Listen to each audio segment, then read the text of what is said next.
Circuit solution करना आसान होता है। दूसरा होता है parallel combination.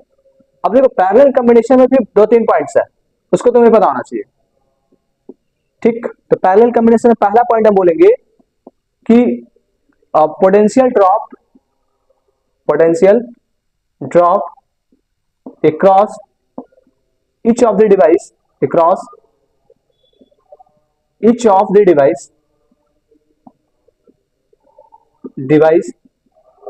is same। Appliance बोल सकते हो, डिवाइस बोल सकते हो, रजिस्टर बोल सकते हो, कोई फर्क नहीं पड़ेगा ना, सेम चीज है। डिवाइस इलेक्ट्रिकल डिवाइस होते हैं, अप्लायंस मतलब बल्ब वगैरह, टीवी वगैरह, वही डिवाइस भी हम बोल रहे हैं यहाँ पे। रजिस्टर भी बोल सकते हो, R1 R2 R3, सेम चीज है। Next is potential drop across each of the register is same. Current distributed just opposite, जो अभी पहले बात किया उसका जस्ट अपोजिट हो यहाँ पे। करंट डिस्ट्रीब्यूटेड किसके across current distributed across the device में क्या डिस्ट्रीब्यूट होता है बाबू? करंट। ग्रेट।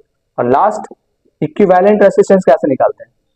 इक्विवेलेंट रेसिस्टेंस वो कैसे निकाला जाता है? तो आर इक्विवेलेंट का फॉर्मूला होता है 1/R equivalent is equal to 1/R1 plus 1/R2 plus 1/R3। अब 50 हो तो डॉट डॉट डॉट लेके 1/1 सबको ऐड करते चल जाओ। This is the R equivalent. इस तरह से हम लोग आर इक्विवेलेंट को निकालते हैं। किस कॉम्बिनेशन में? पैरेलल कॉम्बिनेशन में।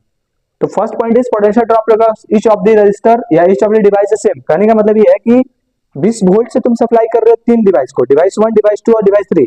देखो इस कनेक्शन को हम लोग पैरेलल कॉम्बिनेशन बोलते हैं। मान ले मैंने एक डिवाइस मेरे सामने खड़ा है और एक उसके सामने खड़े हैं, एक साइड वाले सारे हाथ से एक पॉइंट को पकड़े हुए, दूसरे साइड वाले हाथ से किसी दूसरे कॉमन पॉइंट को पकड़े हुए।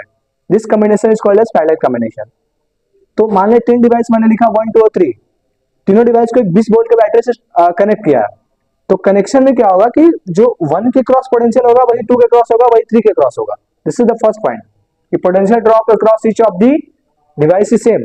करंट डिस्ट्रीब्यूटर यहां से जो करंट निकलेगा तो फर्स्ट में 1 जाएगा, दूसरा में I2, तीसरा में I3। Current distributed. Next point is equivalent resistance कैसे निकालते हैं? तो 1/R equivalent is equal to 1/R1 plus 1/R2 plus 1/R3। 50 है तो 1/50 सारे को ऐड कर देंगे।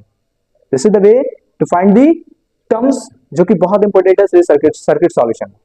ग्रेट। एक क्वेश्चन डिस्कस करते हैं, ज्यादा क्लियर होगा, ज्यादा समझ पाओगे, है ना? और जैसे